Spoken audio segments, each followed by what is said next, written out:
Hello ભાઈ log, સીસીની answer key આવી ગઈ છે બરોબર. સીસીની આન્સર કી ચેક કરી, એમાં મારા માર્ક્સ થાય છે 88 બરોબર. આમ 87 થતા હતા, પણ એક ક્વેશ્ચન એ લોકોએ કેન્સલ કરેલો છે, પણ એનો જવાબ બી મારો રાઈટ જ હતો બરોબર. તો 88 ક્વેશ્ચનના આન્સર મારા રાઈટ છે. જ્યારે 92 ક્વેશ્ચન સુધી હું પહોંચી જાઉં છું, કેમ કે 4 ક્વેશ્ચન ક્વેરીવાળા છે, એ લોકોએ આન્સર રાઈટ આપ્યો છે. એ આન્સર ખરેખર રાઈટ નથી, એ ખોટા છે. અમે 4માંથી 2 કે 3માં તો હશે જ ખોટા એ લોકોના. મેં ક્રોસ ચેક બી કર્યું છે બરાબર. તો હું શાયદ 90 યા તો 92 સુધી પહોંચી જઈશ આમાં બરાબર. પ્લસ 8 જેવા ક્વેશ્ચન મારા ખોટા પડી ગયા છે બરાબર.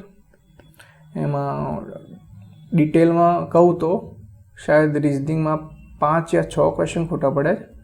મેથ્સમાં 2, ઇંગ્લિશમાં ખાલી ક્વેરી છે, એ લોકોનો ખોટો છે આન્સર, મારો સાચો છે.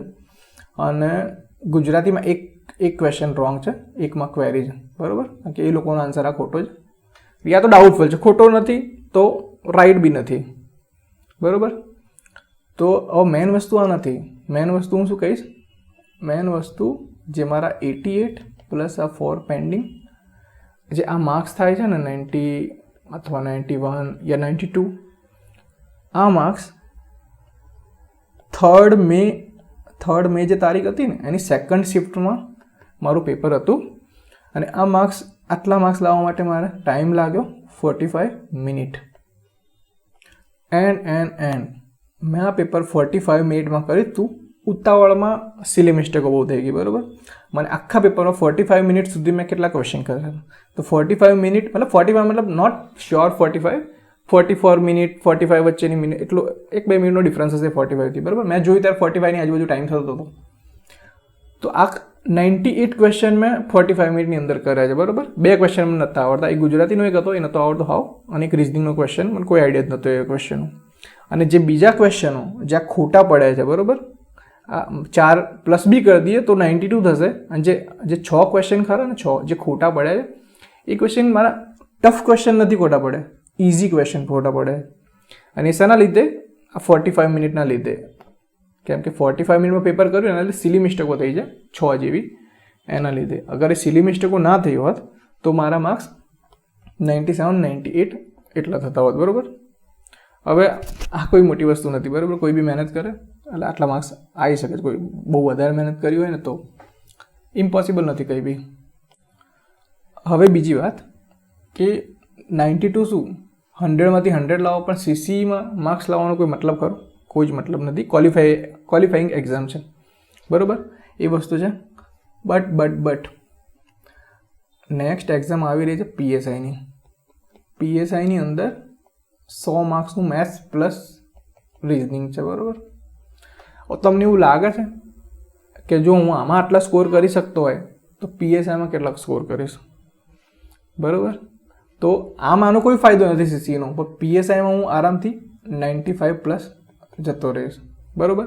અને મારી જોડે કોમ્પિટિશન, મારા જેવા બી બહુ બધા સ્ટુડન્ટો હશે, પણ એમની જોડે કોમ્પિટિશન કરવા માટે તમારે મિનિમમ 80 to 85 માર્ક્સ લાવવા જ પડશે, કારણ કે GSમાં બી બધા સ્કોર કરશે. હવે મારો આ વિડીયો એટલા માટે છે કે હું યુટ્યુબ પર સ્ટડી કરાવવા માગું છું અત્યારે હાલમાં, એટલા માટે અમે મારા માર્ક્સ પ્લસ આ વિડીયો અપલોડ કર્યો છે. કેટલી મિનિટમાં કર્યું છે એના માટે મેં અપલોડ કરેલું છે બરાબર.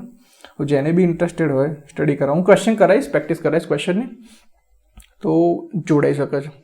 અને આ માર્ક્સ તો વેલ્યુ નહીં થાય, પણ PSIમાં જ્યારે 100માંથી 95 પ્લસ લાવીશું એનો મજા જ કંઈક અલગ હશે બરાબર. That's it. હલો. અને એક બીજી વાત પ્લસ એક એડ ઓન રહેશે કે નેક્સ્ટ ટાઈમ હું ભણાવીશ તો જે મારી ચેનલ છે O1S1 મેથ્સ એન્ડ રિઝનિંગ બરાબર, એની ઉપર હું શાયદ રેગ્યુલર 25 ક્વેશ્ચન કરાવીશ. હું કઈ રીતે કરીશું એ તમારું જોવાનું રહેશે બરાબર. તમારે કઈ રીતનો અપ્રોચ રાખશો તો એક્ઝામમાં તમે 45 મિનિટમાં ક્વેશ્ચન કરી શકશો બરાબર. આ એક્ઝામ દેવા પહેલાં મેં 100 મોક્સ આપ્યા હતા બરાબર. મોક ટેસ્ટ કઈ રીતે આપવા, પેપર કઈ રીતે ટર્ન કરવું, કેટલા ટાઈમમાં કેટલો ક્વેશ્ચન કરવો, કઈ રીતે સ્કીપ કરવું, કઈ જગ્યાએ શોર્ટકટ મેથડો યુઝ કરવી, કઈ જગ્યાએ શોર્ટકટ મેથડો યુઝ નહીં કરવી, સિમ્પલ રીતે થઈ જતું હોય તો થઈ જવા દેવાનો ક્વેશ્ચનને, બરાબર. આનું ડિસ્કશન કરીશ. જે બી મારા ભાઈને જોડાવવું હોય એ ચેનલ જોડે જોડાઈ રહેજો. હું શાયદ રેગ્યુલર 25 કાં તો 50 ક્વેશ્ચનનું એક વિડીયો અપલોડ કરીશ. Thank you.